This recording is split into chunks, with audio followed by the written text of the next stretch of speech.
ውድ ተመልካቾች ሰላም ጤና ይስጥልን። ከኢሳት ነፃ የህዝብ ሚዲያ ባሳለፍነው ሳምንት ወደ እናንተ ካደረስናቸው አበይት ጉዳዮች መካከል መራርጠን በድጋሚ የምናስደምጥበት ኢሳት ሳምንታዊ እነሆ ጀመረ። ደረጀ ይልማ ነኝ። አብራችሁን ቆዩ።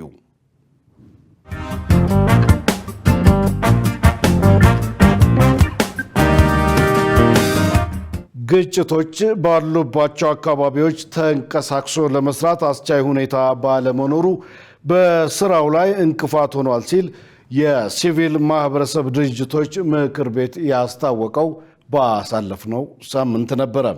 ሀገሪቱ ከገባችበት የግጭት አውድ ለመውጣት የሁሉም ኃላፊነት ሊሆን ይገባል ተብሏል። ትዕግስት ተስፋዬ ተጨማሪ አላት። ከ5400 በላይ አባላት ያሉት የሲቪል ማህበረሰብ ድርጅቶች ምክር ቤት ካለው የአባላት ቁጥር አንጻር የሀገሪቱ አሁናዊ ሁኔታ ተልእኮውን በአግባቡ ለመፈጸም ፈተና እንደሆነበት አስታውቋል። የሰላም እጦት ባሉባቸው አካባቢዎች ኃላፊነት ወስደው የሚሰሩ የማህበሩ አባላት ችግር ውስጥ እየገቡ በመሆናቸው የሀገሪቱን ውስብስብ ችግር መፍታት የሲቪል ማህበረሰብ ድርጅቶች ምክር ቤት ሚና ብቻ ባለመሆኑ ባለድርሻ አካላት የድርሻቸውን እንዲወጡ ተጠይቋል። ኢሳት በኢትዮጵያ ግጭቶች ባሉባቸው አካባቢዎች የሲቪል ማህበረሰብ ድርጅቶች ምክር ቤት ተልእኮ መወጣት እንዳይችል ያደረጉ ነገሮች ምንድናቸው ሲል የኢትዮጵያ ሲቪል ማህበረሰብ ድርጅቶች ምክር ቤት ፕሬዝዳንት አቶ አህመድ ሁሴንን ጠይቋል። አቶ አህመድ በሰጡት ምላሽ ታጣቂ ቡድኖች የማህበሩ አባላት ላይ የሚያደርሱት እገታና መሰል ጥቃቶች ሊቆም ይገባል ብለው በዚህ ረገድ መንግስት የድርሻውን እንዲወጣ ጠይቀዋል። አክቲቭ ግጭት ውስጥ ወይም ደግሞ ጦርነት ውስጥ ገብተው የሰሩ ያሉ በጣም በርካቶች ያም ያስመሰግናቸው ነው። ያ እንግዲህ በአንድ በሲቪል ማህበረሰብ ብቻ የሚፈታ ጉዳይ አይደለም። ለምን ግጭት ሁሉንም የሚያካልል ነው፣ ለሁሉም የሚሆን ነው ችግሩ። ስለዚህ ራሱ ማህበረሰቡ ለዚህ ሂደት የአገር ሽማግሌ ያለ፣ በሁሉም አካባቢዎች የሃይማኖት አባቶች አሉ፣ ሴቶች አሉ፣ ወጣቶች አሉ፣ የተለያዩ አደረጃጀቶች አሉ፣ እድር ሳይቀር። ስለዚህ እነዚህ አደረጃጀቶች የራሳቸው ሚና መወጣት አለባቸው። ስለዚህ ግጭት ውስጥም የገቡ አካላት ደግሞ እነዚህ ጥረት የሚያደርጉ አካላትን ትረስት በማድረግ እነሱን አንዳንድ ጊዜ ይታገታሉ። ለግጭት እንዲፈታ ለማድረግ ሽምግልና ለመሄድ የተዘጋጁ አካላት እንዲፈሩ ወይም ደግሞ እንዲሰጉ የሚያደርጉ አንዳንድ ሂደቶችም ይስተዋላሉና ግጭት ውስጥ የገቡ አካላትም ግጭት ከገቡት አካል ጋር ካልሆነ በስተቀር ሌሎች እንደዚህ ሲቪል ማህበረሰቡን መንካት የለባቸው። አክለውም ሀገሪቱ ከገባችበት ችግር አኳያ የሲቪል ማህበረሰብ ድርጅቶች ችግሩን ለመቀልበስ የሚፈጽሙት ተግባራት አሉ። ይሁን እንጂ የሚገጥሟቸው የግብዓት እጥረትና ግጭቶች ባሉባቸው አካባቢዎች እንደ ልብ ተንቀሳቅሶ መስራት አለመቻል ተግዳሮት እንደሆነባቸው አንስተዋል። በዋናነት እንግዲህ የሲቪል ማህበራቱ ከፍተኛ ፍላጎት እንዳለው እናውቃለን ስራዎችን ለመስራት። ሆኖም ግን እንደ አንድ እጥረት የሚነሳው የሪሶርስ እጥረት አለ። ካለብን ዘርፈ ብዙ ችግር አንጻር፣ ካለብን ተደራራቢ ችግር አንጻር የሲቪል ማህበራቱ ስራ ባለብን ችግር ልክ አይደለም። ስለዚህ አንዱ ሪሶርስ ቢኖረን የተለያዩ ወረዳዎችን፣ የተለያዩ ዞኖችን ማዳረስ እንችል ነበር፣ የተለያዩ ቴማቲክ ኤሪያዎችንም ማዳረስ እንችል ነበር የሚሉ አሉ። በሌላ በኩል ደግሞ ግጭቱ በራሱ የፈጠረው ነገር አለ። እንቅስቃሴ አድርገሽ እንዳትሰሪ የሚያደርጉሽ ሁሉም ስጋት ውስጥ ስለሚሆን ለዛ ኃላፊነት የሚወስድም አካል ስለማይኖር እንደፈለጋቸው ተንቀሳቅሰው ለመስራት የማይችሉበት ሁኔታ አለ። ኢትዮጵያ ከገባችበት የግጭት አውድ ለማውጣት መንግስትን ጨምሮ ሁሉም ባለድርሻ አካላት የድርሻቸውን እንዲወጡ ጥሪ ቀርበዋል። ባሳለፍነው ሳምንት ወደ እናንተ ከደረሱት አበይት ርዕሶች መካከል ደግሞ የውጭ ባለሀብቶች ንብረት የማፍራት መብት የሚያገኙበት ረቂቅ አዋጅ ከመጽደቁ በፊት በሀገሪቱ ምጣኔ ሀብትና ደህንነት ላይ ስጋት እንዳይፈጥር ጥንቃቄ ሊደረግ ይገባል የተባለውም ባሳለፍነው ሳምንት ነበረ። በሌላ በኩል አዋጁ ንብረት የማፍራት መብት በውጭ ባለሀብቶች ሙሉ በሙሉ እንዳይዘወር ሊታሰብበትና ገደብ ሊኖረው ይገባል ሲሉ ኢሳት ያነጋገራቸው የሕግ ባለሙያዎች ገልጸዋል። ገነት ዘዘው ያዘጋጀችውን ዮሐንስ ተስፋ እንደሚከተለው ያቀርበዋል።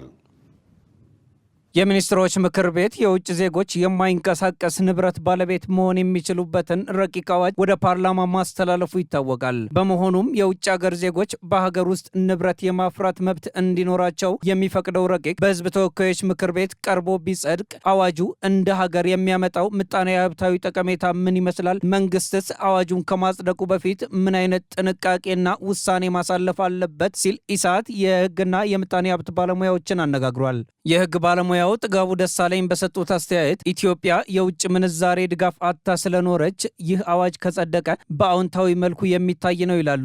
ይሁን እንጂ በአዋጁ ላይ በርካታ ጥያቄዎችን የሚያስነሳ ስለመሆኑ ሊታሰብበትና ገደብ ሊኖረው ይገባል ሲሉም እንዲህ ያስረዳሉ። በምን አግባብ ነው እነሱ እንደኛው እንደ ሀገሬው እንደ ዜጋው እኩል የማይንቀሳቀስ ሀብትና ንብረት አፍርተው የመጠቀም መብት የሚኖራቸው? የህግ ማዕቀፍ ከምን ፖሊሲ ከምን ከየትኛው ህገ መንግስት በመነጨ ነው የሚለው ቁጥር አንድ ጥያቄ ያስነሳል። ህገ መንግስታዊ ማሻሻያ ሳይደረግበት እንዲህ አይነቱ የህግ ማዕቀፍ ማውጣቱ በሂደት ተቃርኖ የሚያጋጥማቸው ይመስለኛል። የሆነ አለመግባባት ቢፈጠር ንብረታቸውን ማን ነው የሚመልስላቸው? አለመግባባት ሲመጣ እነዚህ ሰዎች የፖለቲካል ምክንያት ወይም የህግ ምክንያት ወደ ውጭ ቢሄዱ ንብረታቸው እንዴት ያገኛሉ የሚለው ነገር ሀገራትን ወይም መንግስታትን ግጭት ውስጥ እንዳያስገባ መጤን አለበት ነው። አቶ ጥጋቡ አክለውም ኢትዮጵያውያን ዜጎች በአብዛኛው በዝቅተኛ የኑሮ ደረጃ ላይ የሚገኙ ከመሆናቸው አንጻር ጥገኝነቱ የከፋ እንዳይሆን ጥንቃቄ ማድረግና ከውጭ ሀገራት ተሞክሮ መወሰድ አለበት ባይ ናቸው። ከፍተኛው ስጋት የኢኮኖሚውን ባለቤትነት ወይም የንብረት ባለቤትነቱን ሞኖፖሊ የውጭ ሰዎች ይወስዱታል። ስለዚህ ኢትዮጵያ ዕጣ ፈንታችን ምን ይሆናል? በሂደት ተከራይ ጥገኛ የመሆን ሪስክ ውስጥ ያስገባናል። ስለዚህ ይሄ ህግ ከሌሎቹ በተለየ ሁኔታ ጥናት መጠናት አለበት። ለምሳሌ ጎረቤት ኬንያ፣ ዚምባብዌ ብትሄጂ፣ ደቡብ አፍሪካ ያው በተለያየ በቅኝ ግዛቱም በአፓርታይዱም የኢኮኖሚው የበላይ የንብረቶቹ ባለቤቶች ህንዳውያንና እንግሊዞች ናቸው። የሀገሬው ዜጋ ደግሞ ተከራይ ነው፣ ተቀጥሮ የሚሰራ ነው፣ ጥገኛ ነው። ስለዚህ ከነዚህ ሀገራትም ህንዳውያን፣ እንግሊዛውያን ወይም የውጭ ሰዎች የንብረት ባለቤት እንዴት ሆኑ?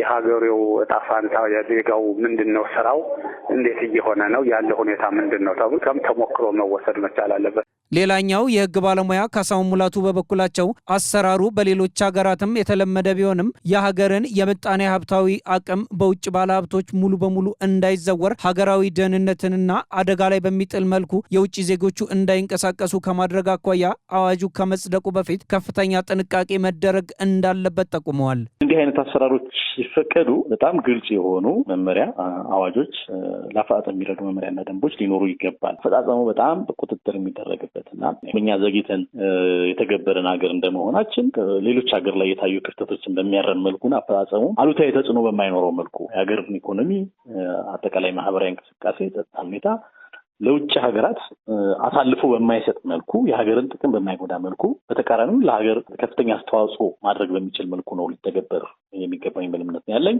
በሌላ በኩል የምጣኔ ሀብት ባለሙያው ዶክተር ቆስጠንጢኖስ በርሀ ተስፋ ይህ ረቂቅ አዋጅ የውጭ ዜጎች መዋዕለ ንዋያቸውን በሀገሪቱ ስራ ላይ እንዲያውሉ መደረጉም የመኖሪያ ቤት ልማትና ተደራሽነትን ይበልጥ ለማነቃቃት እንዲሁም የመኖሪያ ቤት ፍላጎትና አቅርቦት ለማስጠበቅ እናም ለዜጎች የስራ ዕድል ለመፍጠር የሚያስችል ነው ብለዋል። አሁን ደግሞ አዲስ አበባ ለብዙ ኢትዮጵያውያን መሰባሰቢያ ቦታ ስለሆነች ሰላም በሌለበት አካባቢ፣ ችግር ባለበት አካባቢ ሁሉ ሰው እየሸሸ ነው የሚመጣ ያለው። ስለዚህ በእነዚህ ምክንያቶች የቤት እጥረቶች ሊፈጠሩ ይችላሉ።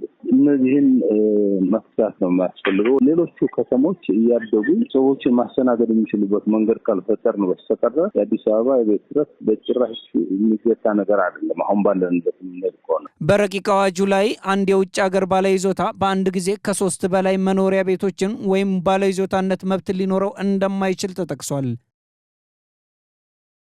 የትግራይ ክልል ጊዜያዊ አስተዳደር ካቢኔ አወቃቀር አካታች ባለመሆኑ ክልሉን ወደ አላስፈላጊ ግጭት እንዲያመራ እያደረገው ነው የተባለውም ባሳለፍነው ሳምንት ነው።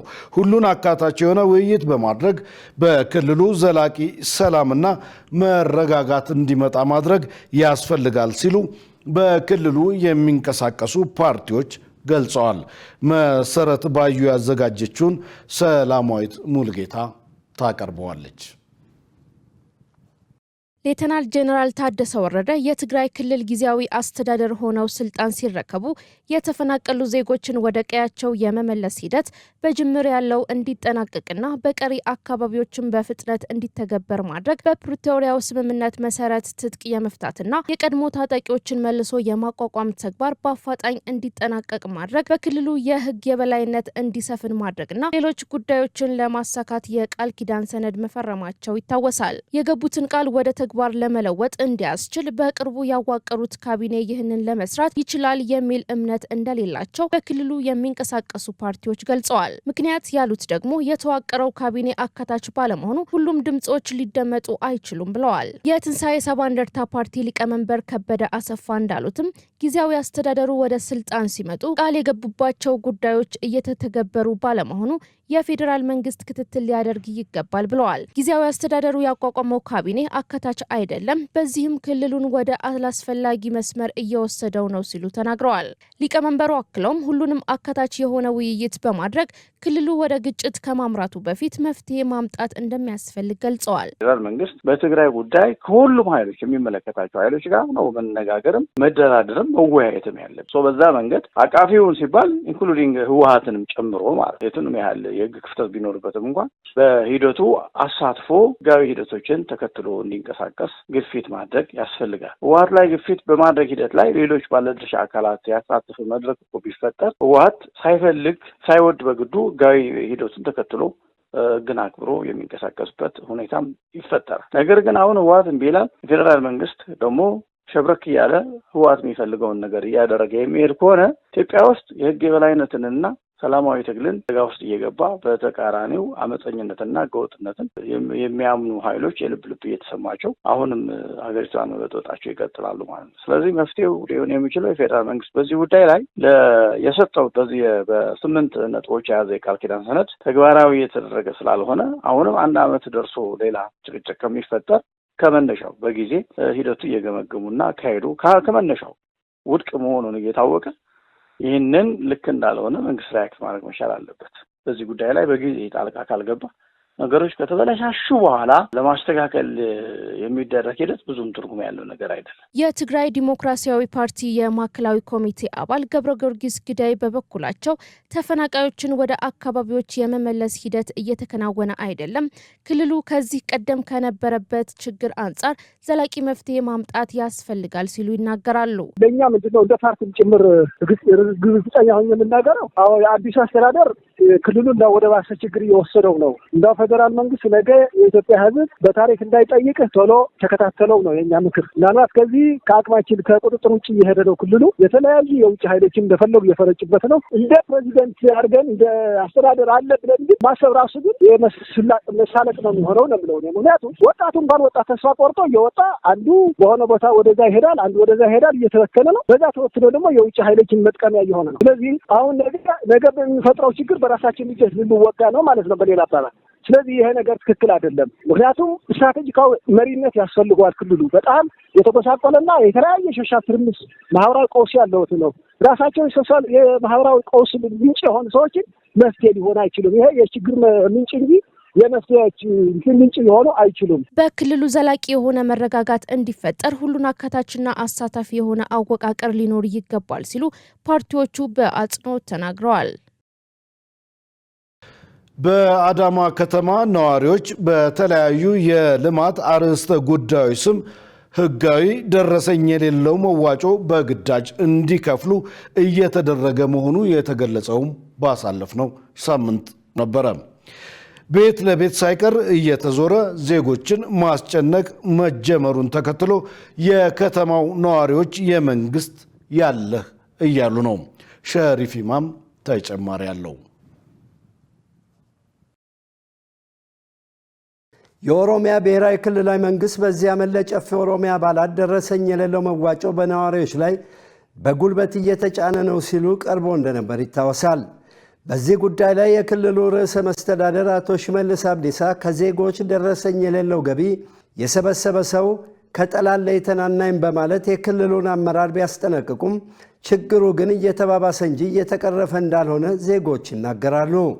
ለማሳያ ማንነቴ ለደህንነቴ ሲባል እንዳይገለጽ ያሉ አንድ የአዳማ ከተማ ነዋሪ ከ150 ሺህ እስከ 15 ሺህ ደረሰኝ የሌለው መዋጮ በከተማው ከፍተኛ አመራሮች ተወስኖ ዜጎች እንዲከፍሉ ከፍተኛ ወከባ እየተፈጸመባቸው መሆኑን ተናግረዋል።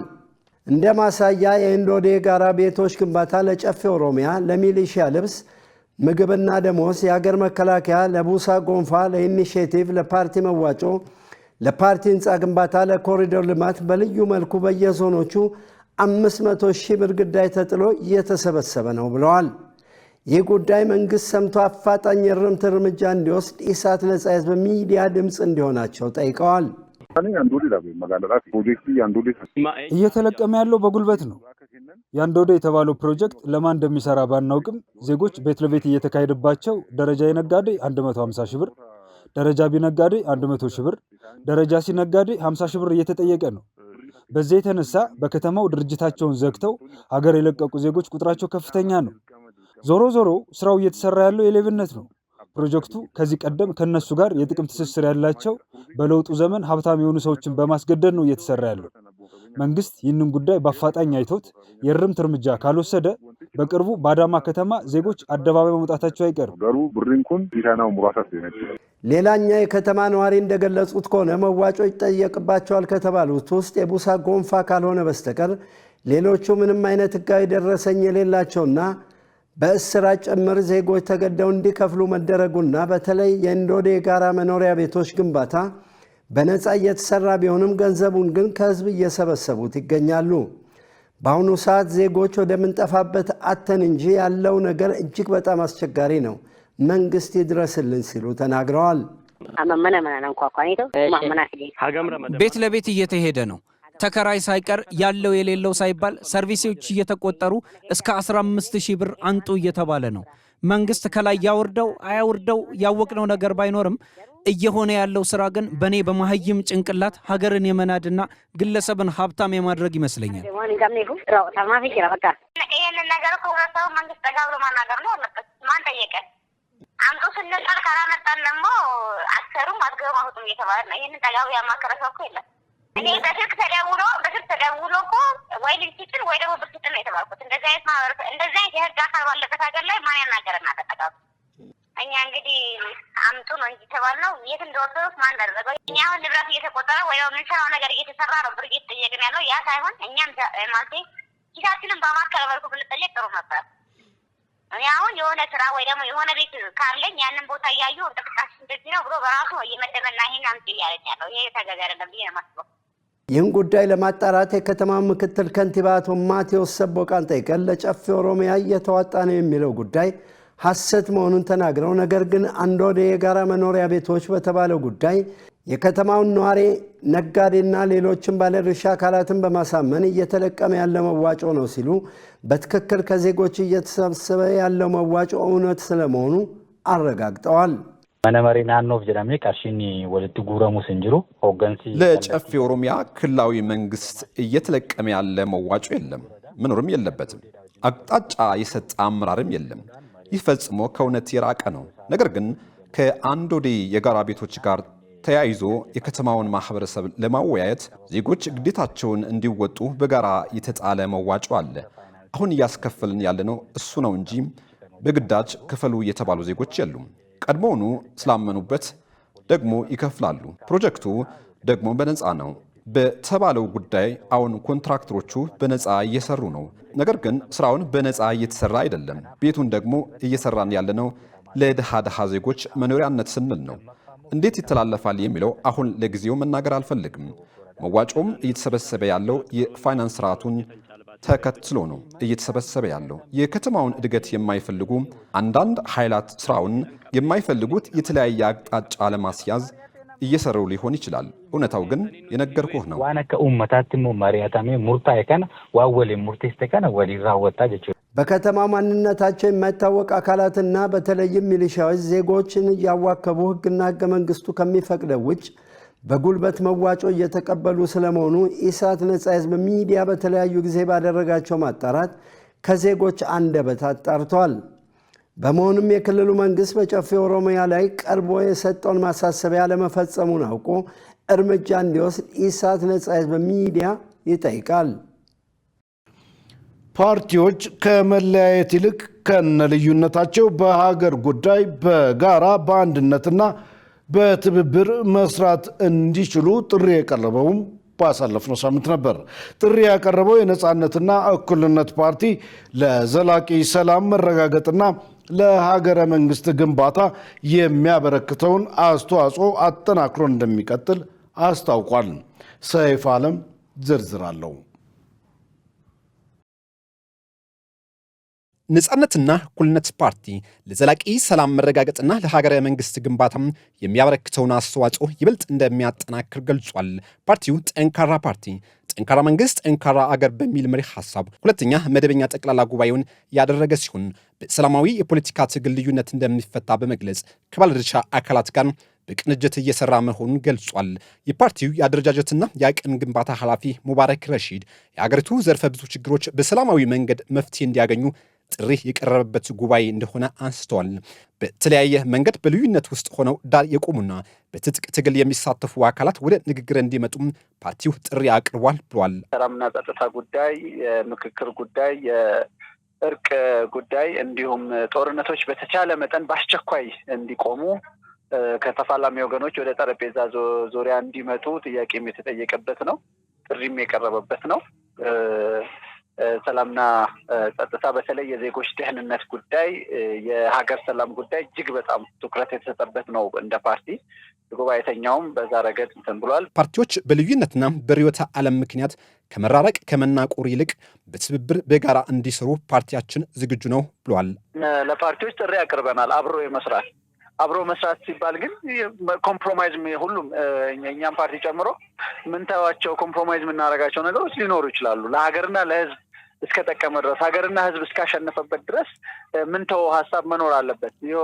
ምንተው የሆነ ነገር መኖር አለበት እና ከዛ አንጻር ተቀራርቦ ወደ ንግግር መምጣቱ ከሁሉ ነገር ይቀድማልና ያንን እንግዲህ በይፋ ነው ጥሪ ያቀረብነው። ከዚህ በፊትም በተለያዩ ሙከራዎች አሉ ከፓርቲዎች ጋር በተለያየ ሞዳሊቲዎች ወይም በተለያዩ ሁኔታዎች አብሮ የመስራት በመጨረሻም ሜቢ አንድ ድርጅት እስከመሆን ሊያደርስ የሚችል ሁኔታ ለመፍጠር የሚያስችሉ ሙከራዎች አሉ። ያንን ለማጠናከርም አሁን በይፋ ነው ይሄ ጉባኤው ጥሪ ያቀረበው ማለት ነው። ችግሮች ቢኖሩም ለሀገር ሲባል ዳር ይዞ ከመቆም ባሉት አጋጣሚዎች ሁሉ ከመንግስት ጋር መስራት አስፈላጊ መሆኑን ፓርቲያቸው እንደሚያምን አንስተዋል። ከማቋቋም ከመመስረት ጀምሮ ኮሚሽነሮችን ከመሰየም ከመሾም ጀምሮ ያሉ ስራዎች ብዙ ናቸው። አሁን አጀንዳ ልየታ እየተጠናቀቀ ያለበት ሁኔታ ነው ያለው። ገና ወደ ዲያሎግ አልገባንም። ከፕሮሰሱ ጀምሮ ግን በጣም ብዙ ችግር አለበት። በጣም ብዙ ያካሄድም ያሰራርም ጉድለቶች አሉበት። ግን እነዛ ጉድለትን እየሞላን እንጂ መሄድ ያለብን በመተውና በመራቅ በመሸሽ አይደለም ለውጥ የሚመጣው ብሎ ፓርቲያችን ነጻነትና እኩልነት ፓርቲ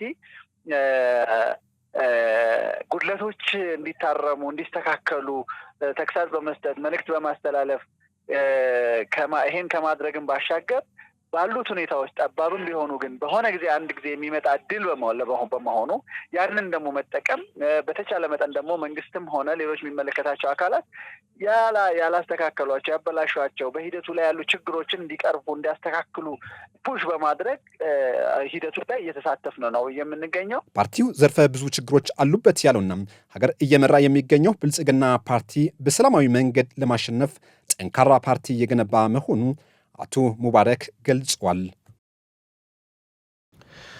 ውድ ተመልካቾች ከኢሳት ነጻ የህዝብ ሚዲያ ባሳለፍነው ሳምንት ከመራረጥናቸው አበይት ዜናዎች መካከል ወደ እናንተ የምናደርስበት የአየር ጊዜ እንደቀጠለ ነው።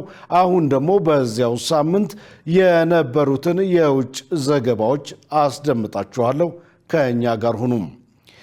በአሜሪካ የሚደገፍ ቡድን በጋዛ የሚደረገውን የሰብአዊ እርዳታ ክፍፍል ለመምራት ጥያቄ ያቀረበው ባሳለፍነው ሳምንት ነው። እቅዱ እስራኤል ካቀረበችው እቅድ ጋር ተመሳሳይ ነው ተብሏል። ሸሪፍ ኢማም ተጨማሪ አለው። የአሜሪካ የደህንነት ኮንትራክተሮች፣ የቀድሞ ወታደራዊ መኮንኖችና የሰብአዊ እርዳታ ባለስልጣናት በጋዛ ምግብና ሌሎች ቁሳቁሶች እስራኤል ባቀረበችው እቅድ መሰረት ለማከፋፈል የሚያስችል መርሃ ግብር አቀረቡ። አሶሺየትድ ፕሬስ አዲስ ከተቋቋመው ቡድን የማከፋፈሉን ሂደት የተመለከተ መርሃ ግብር አግኝቷል። በዚህም መሰረት የሰብአዊ አገልግሎቱ አዲስ የእርዳታ ማከፋፈል ሥራ ይሰራል።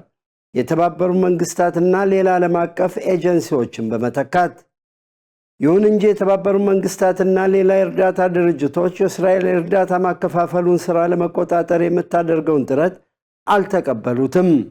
ጉዳዩ ወዲያውኑ ግልጽ አልሆነም። ከአዲሱ ቡድን የቀረበው የእርዳታ ማከፋፈል መርሃ ግብር ቡድኑ በጄኔቫ ተመዝግቧል።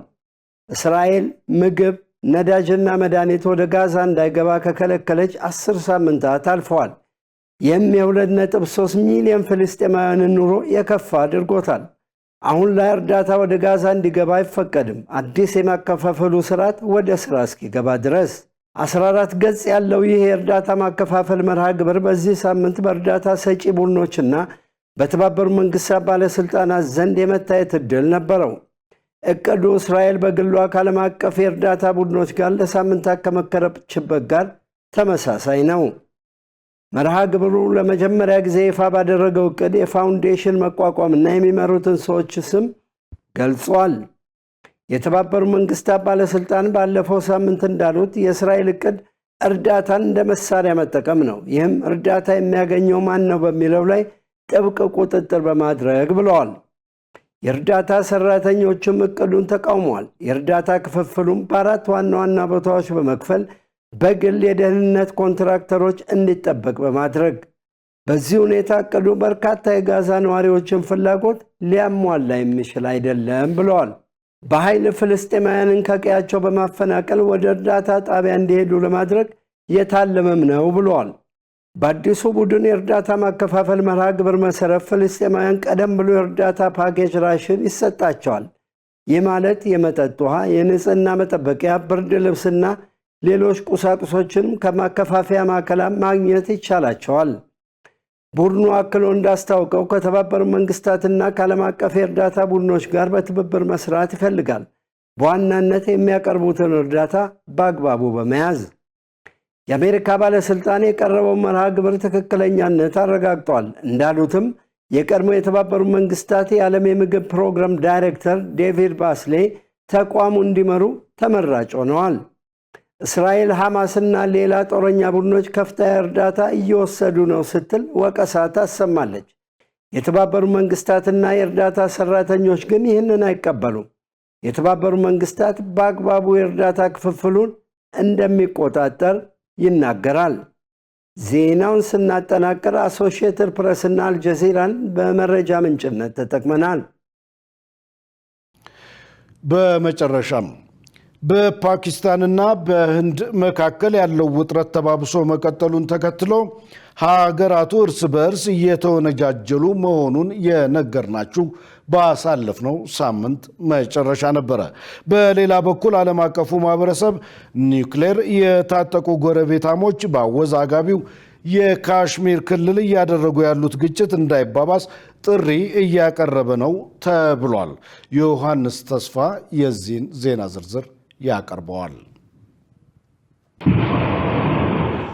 እስካሁን ድረስ ምንም ነገሩን የማርገብ ምልክት እየታየም አይደለም። በህንድ የሚተዳደረው ካሽሚር ውስጥ ባለፈው ወር በተፈጸመ ጥቃት ከ2 ደርዘን በላይ ቱሪስቶች ከተገደሉ በኋላ በፓኪስታንና በህንድ መካከል ያለው ውጥረት ተባብዞ እንደቀጠለ ሲሆን ህንድ በፓኪስታን ላይ ጥቃት ስትፈጽም ጎረቤቷም አጸፋውን በመመለስ በቀጠናው ያለውን አየር ወበቅ የበዛበት የኒውክሌር ቅልፎች ከተቆለፉበት እንዳይወጡ ስጋት ያረበበበት እንዲሆን አድርገዋለች። ህንድ በዚህ ሳምንት በፓኪስታን በተለያዩ ቦታዎች ላይ ጥቃቶችን ፈጽማለች። በሜይ 7 ጠዋት ላይ የተፈጸሙት ጥቃቶች በሙሉ በጥንቃቄ የተመረጡ የሽብር መሰረተ ልማቶችን እንዲሁም የአሸባሪዎች ኢላማዎች ላይ ያተኮሩ መሆናቸውን በግልጽ አሳይተናል። ፓኪስታን በካሽሚር ጥቃት ውስጥ ምንም አይነት ተሳትፎ እንደሌላት በግልጽ አስተባብላለች። ህንድ በሲቪል መሰረተ ልማት ላይ ያነጣጠረ ጥቃት በመሰንዘር 31 ሰዎችን ገድላለች የሚለው የኢስላማባድ መንግስት የህንድን እርምጃ በሀገር ላይ እንደተቃጣ ጦርነት እንደሚመለከተውና ለድርጊቱም ምላሽ እንደሚሰጥ በተደጋጋሚ መግለጫዎቹ አሳውቋል። ሰላማዊውን ህዝብ አንመታም፣ በጭራሽ ከዚህ እንቆጠባለን። ነገር ግን በእርግጠኝነት ወታደራዊ መሰረታቸውን፣ የመስፈሪያ ቦታቸውን በሶስቱም የቁጥጥር መስመሮች በኩል እርምጃ እንወስዳለን። ዓለም አቀፍ ድንበሮችንም እንመታለን። ዓለም አቀፍ የጦርነት አቁሙ ጥሪዎችም እየተጠናከሩ መጥተዋል። ዩናይትድ ስቴትስና ቻይና ደግሞ ወታደራዊ እቀባን ከሚጠይቁ ሀገራት መካከል ዋነኞቹ ናቸው። ሁለቱም ወገኖች የሰላምና የመረጋጋትን ሀያል ገጽታ እንዲያስታውሱ፣ የተባበሩት መንግስታት ድርጅት ቻርተርንና ሌሎች ዓለም አቀፍ ህጎችን እንዲያከብሩ፣ ተረጋግተው እንዲቆዩና ሁኔታውን የበለጠ ሊያወሳስቡ የሚችሉ እርምጃዎችን ከመውሰድ እንዲቆጠቡ እናሳስባለን። ህንድና ፓኪስታን በአካባቢው ያለውን ውጥረት እንደማያባብሱ ተስፋ እናደርጋለን። ክልላችን ሰላምን ይፈልጋል። በተለይም በቀጠናው ሀገራት መካከል የኢኮኖሚ ትብብርን ለማስፋት ይህ ይሆናል ብለንም ተስፋ እናደርጋለን። ነገር ግን የፖለቲካ እሰጥ አገባዎችና ወታደራዊ እርምጃዎች እንደሚያሳዩት በሁለቱ ኒውክሌር የታጠቁ ጎረቤቶች መካከል ያለውን ሁሉን አቀፍ ጦርነት አደጋን ለመቆጣጠር እየተደረገ ያለው ዓለም አቀፍ ዲፕሎማሲያዊ ግፊት ገና አለመሳካቱን ነው። ፓኪስታን ህንድ የሰጠችው ምላሽ ያልተቆጠበ የጥቃት ድርጊት ነው ስትል ወቅሳለች። ይህ በጥይት ከተመቱ 5 የህንድ አውሮፕላኖች የአንዱ ስብርባሪ ነው ብትልም በዚህ ወቀሳ ላይ የህንድ እስካሁን ምንም አይነት አስተያየት አልሰጠችም። በአንዳንድ ቦታዎች ፍንዳታዎቹ ከባድ ድምፅ በማውጣታቸው እኩለ ሌሊት ላይ ሰዎች ወደ ጎዳና እንዲወጡ አስገድዷቸዋል። በህንድ የሚተዳደረው ካሽሚር ውስጥ ባለው የቁጥጥር ኬላ ላይ ሌሊቱን ሙሉ እስከ ጠዋት ድረስ ከባባድ ጥይቶች መተኮሳቸውን እንደቀጠሉ መሆኑን የዓይን እማኞች እየገለጹም ይገኛሉ። ሌሊት 7 ሰዓት አካባቢ ሁላችንም ተኝተን ባለንበት ድንገት ፍንዳታ ሰማ። እናም በቤታችን ውስጥ የጭስ መታፈን አየ። ፍንዳታዎች በየቦታው ያለማቋረጥ ይፈነዱ ነበር። ከቤታችን ሸሸ። ግን ፍንዳታዎች እስከ ጠዋቱ 4 ሰዓት ድረስ ከሰቱ ነበር። ውጥረቱም እንደቀጠለ ነው። ሁለቱም ሀገራት ድንበሮችን መዝጋትና የወንዝ ውሃ ስምምነትን ማገድን ጨምሮ የተለያዩ የአጸፋ እርምጃዎችን መውሰዳቸውን አስታውቀዋል። በድንበር ተሻጋሪ ግጭቱ ሳቢያ በትንሹ 15 ሰዎች ተገድለዋል። መረጃውን ስናጠናቅር ሲቢሲ ኒውስ፣ አልጀዚራና ዶቼ ቬለን በዋቢነት ተጠቅመናል። ውድ ተመልካቾቻችን ከኢሳት ነፃ የህዝብ ሚዲያ የሳምንቱ አበይት ዜናዎች በዚህ መልኩ ተጠናቀዋል። ዜናውን ያቀረብኩት ደረጀ ይልማ ነበርኩ። ከቀሪ የኢሳት ዝግጅቶች ጋር ሰናይ ጊዜ